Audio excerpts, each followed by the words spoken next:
Alrighty, good afternoon, good evening, ladies and gentlemen. Hajim Zero here, back with another movie review. This one is of course continuing Resident Evil film series. This is Resident Evil Retribution, and the yawns. And this one was interesting. As stated before, with the whole adaptation versus looking at the film perspective versus this. First, let me get down with the story. So, like every other Resident Evil film, this takes place right after Resident Evil Afterlife. At least I know there's no novel tie-in with this one because it literally, takes place right after that. Where they're on Arcadia in the ship, and then the Umbrella military force shows up, and then at the end of that movie is left ambiguous, and here it picks it up right where everything had left off. Now with this one, they had a little bit more of the video game, references. Some elements from Resident Evil 4 are definitely in here. Of course, Resident Evil 5. To be honest, I can't remember when this movie even came out. I want to say 2011, 2012, possibly before Resident Evil 6, but I definitely know it probably was before Resident Evil 6 because more of the elements of this is from, like I said, Resident Evil 4 and 5. But of course, Jill is one of the somewhat main antagonists, but at the same time, she is mind controlled, and the devices is ripped off from her chest. The funny, odd thing is that Wesker, he's in this movie, but he doesn't do that much, and he's a little bit of an ally to Alice because actually the main villain is the Red Queen from the first movie, the supercomputer in the system. I think it's the original Red Queen as well, because there's two of them. Well, it's the other one is its sister is based off on one of the Umbrella's founders, the daughter. Um, but the sister was an extinction, and she wasn't as homicidal. But I'm I'm assuming or speculating, uh, if that's the first one. They do a lot of callbacks to the first movie when she said, "You're all gonna die down here." But the interesting thing about this one, it takes place in Russia in an underground facility where they were testing the virus. Pretty much what would happen in a situation where how different cities would respond to it. So of course they got like areas like New York, Tokyo, Moscow, suburbia. Those like the main, setting pieces of this film, and they did a very good job at fooling people, especially when they did the trailers, because people thought it was like a past life that Alice had. Come to find out, it was a clone that you saw, and they cloned more Umbrella operatives. As you saw, Michelle Michelle Rodriguez's character comes back, and she was cloned, the one who played Rain in the first movie, and they cloned her twice. And then there was a bad one that was on the Umbrella operative side, and then there was another one that was in the simulation in suburbia, and they cloned a little girl who's deaf, um, and the actress for real in real life really deaf. She's in another movie called Orphan, and more elements is one of my favorite characters from the game, Ada Wong, makes an appearance, and of course Leon's my other favorite character. He makes an appearance.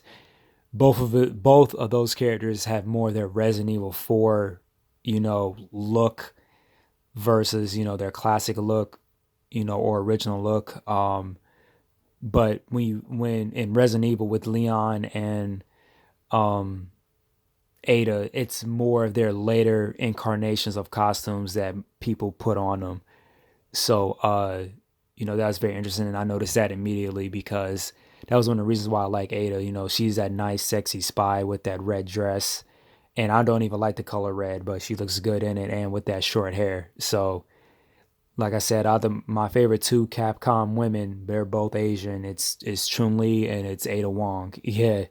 So um the other character that appears in this from the video game is Barry Burton. He's played by I can't remember his name, but he's a known Canadian actor and he's a known action actor.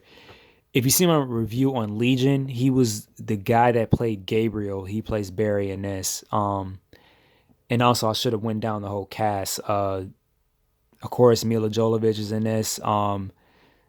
Selena Guillory, Glory, I can't remember her name. That's the one that plays Jill. The guy that played Luther West, Boris, I forgot his name as well. And of course, I think the guy that plays Leon, he's a known male model. He's not a big known actor, but he did kind of look like him. Apparently, they tried to get Jensen Ackles to do it. He didn't want to do it. And two other returning actors. The black guy that played the one slash hunk who got laser cut up in Resident Evil 1. He was cloned. He's back in this. And Omar Ferder, I believe, the one that played Carlos Oliveira, he's back in this. He's one of the clone operatives. There he is right there. And he plays one of the Suburbia clone simulation characters as well. But the interesting thing, this really did seem like video game-esque when they had all the simulations because they're just going around killing different kind of zombies. The Las Plagas is in here, but again, the concept is very rushed.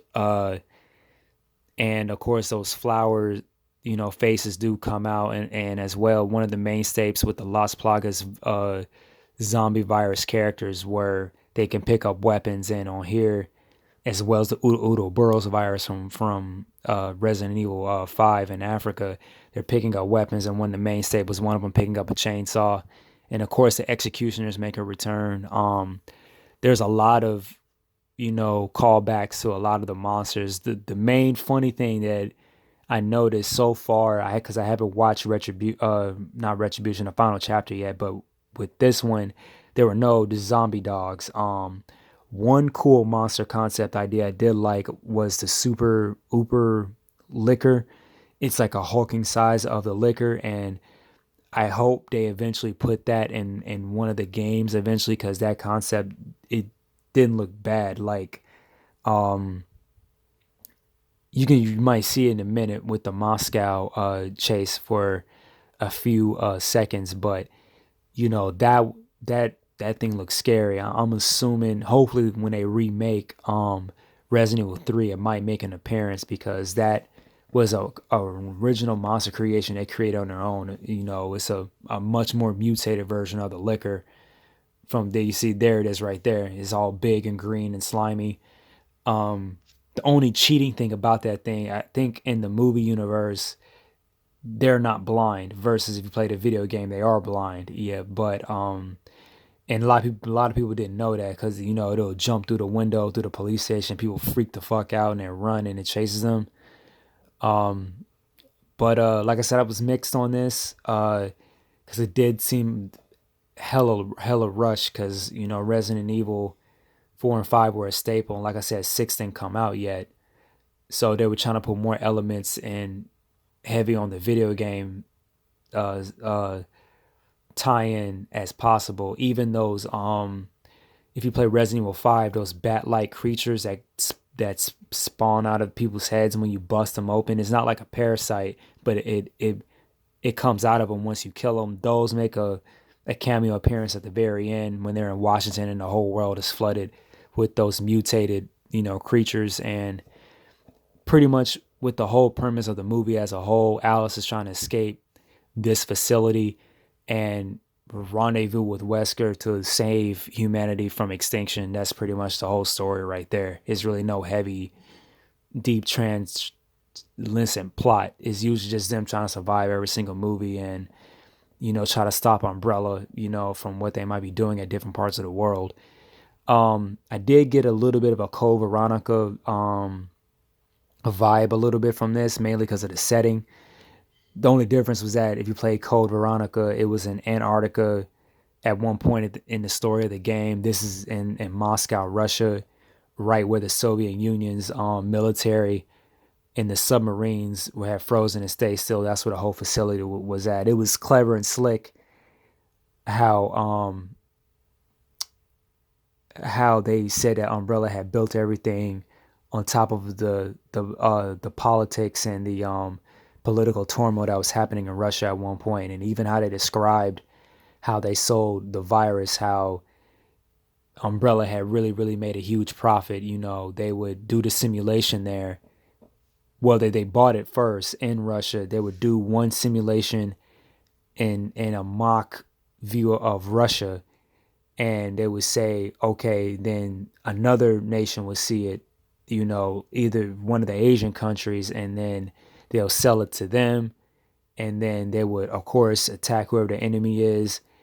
Make a long story short, they would see the test footage and they would sell it, you know, back and forth to each other on the black market.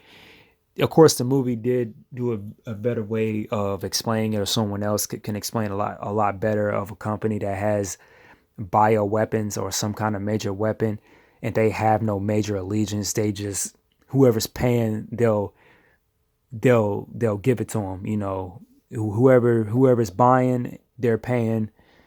Whatever, I'm slurring on my adjectives. I am a little bit tired, but pretty much you see what I'm saying. You have a major, huge weapon, and a country was gonna want your weapon. You sell it to them, and then you might, you know, another country who may be an ally of theirs, they see that shit. They want to get, you know, the same good shit. They'll come to you and you make a profit, and that's what Umbrella was doing. Yeah. So again, it's a lot of political turmoil, and I give them good credit on playing on that. I think the animated movies did a better job with that with Resident Evil Damnation, though. But because Russia and the Soviet Union and Ukraine, for years they've been fighting on what to call themselves. You know, the USSR.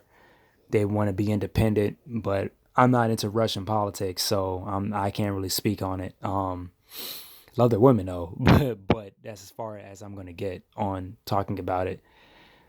But so far the action wasn't that bad. They had its very good moments. The audio commentary was very funny on here. You know, they would say at some points how Leon would try to hit on Ada, and Ada would be like, hell no, and which was a reference to their relationship in the game. Um, it does have a little bit of plot holes, a little bit, mainly with the chess piece device. If you've seen Resident Evil Afterlife, how Claire had no memory. Claire had no memory, and it took time for her to come back. If you notice in the fight scenes, as soon as it comes off of Jill, she gets her memory back immediately because she tosses a shotgun to Alice. And that was one plot hole, and like I said, Michelle Rodriguez did a very good job at this. She was already a staple, and it was kind of funny seeing her play a good guy and a bad guy. But they were saying on the audio commentary, when she injected herself with the Las Plagas, she definitely could have killed them all very easy. The only, you know, difference that the zombies had got to her, and even then, the creators had said she definitely could have fought all the zombies, but when they pulled her in the water, that was really what was stopping her. And it showed that master shot of all the ladder zombies in the water, and it did look a little bit creepy, because that was one, next to zombies, you got to be looking out. They're going to pop out the water and grab you and pull you in. And it's like, you know, World War Z, where they're all climbing on each other and they're pulling you down. And it's that big master shot. But that's pretty much all I have to say. You know, nothing grand scale. Hopefully the next one I'll discover something new, because I actually will sit down for the first time and watch it, which was the final chapter. But other than that, I will see you guys on that review. So peace.